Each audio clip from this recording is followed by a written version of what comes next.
After weeks of rumors and teasers, Nikon is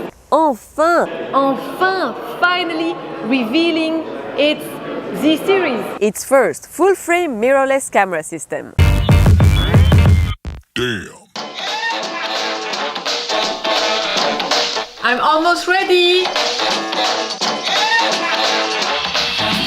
Hey, you!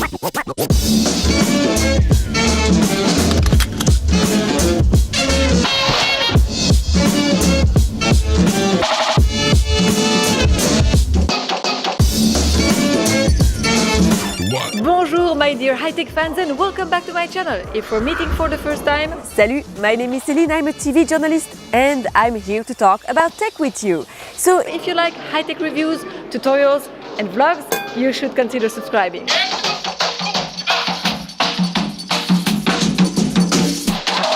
Okay, first of all, I would like to talk about the autofocus. remember in one of my latest videos when I talked about my Nikon D5500 and its lame autofocus? It's so slow, many times inaccurate, it's trying to focus even though there isn't anything moving on the screen. Oui, on s'en souvient. Well, here with the new Nikon Z7, As we say it in French, ça n'a rien à voir. it's a world of a difference compared to my model and it features revolutionary autofocus.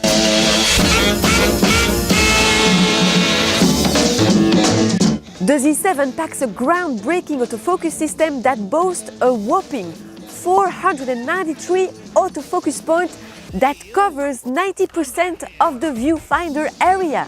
Ooh la la! How did you improve the autofocus compared to the other models? Yeah, because you have a completely new system. In video, in the past with the DSLR, the autofocus system was separate from the sensor.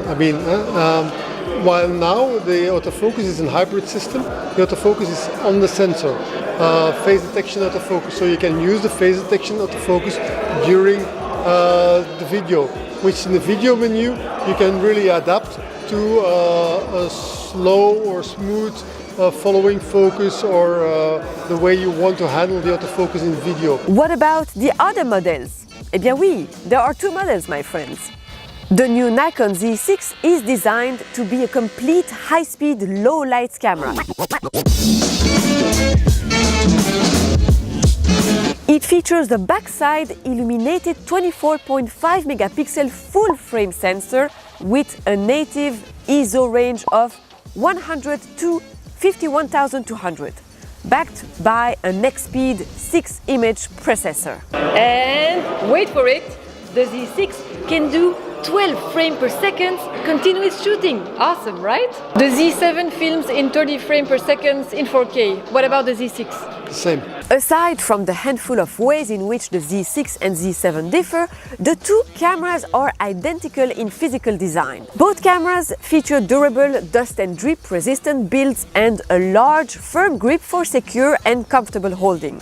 On the top of the cameras is a relatively large information display, two dials, a dedicated video recording button, an ISO selection button and an exposure compensation button next to the shutter button.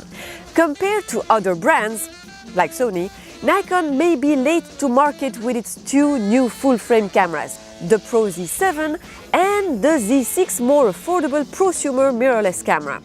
But from what I have experienced so far, Nikon has improved a lot. Exactly like the other brands, such as the DJI Mavic 2 Pro and the 2 Zoom, Nikon offers two cameras with different prices and, of course, different options.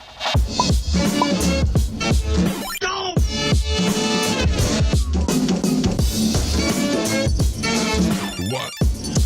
So I've heard that the Z7 and Z6 can shoot 120 frames per second in 4K, In Full HD. in Full HD. Does it crop a little or A not? little bit in because you extend the number of images, so you have a small crop in high speed. Yeah. What about the batteries? I've heard that you need to buy an extra battery because it doesn't last long. The battery is the same battery as you have with a D850, for example, so you will have nearly the same battery life in video as with a D850. Of course, It depends what you're doing and so on, but it's the same battery as the 850. Now, you remember 1 minute ago I was saying that the Z6 was more affordable than the Z7. Now, brace yourself, here are the prices.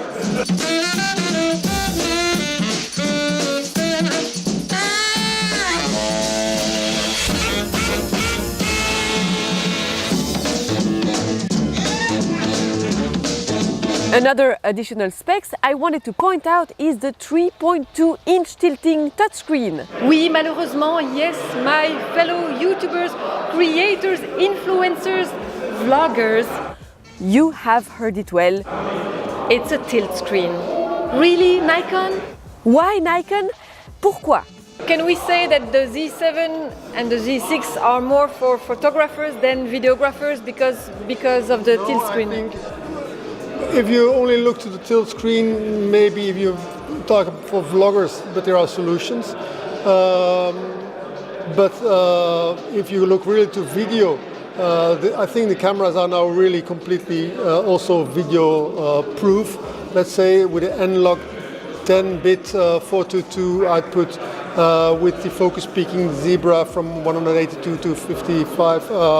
You have the autofocus now. You have all functions you need. If you want a compatibility avec the Atomos, it's no problem.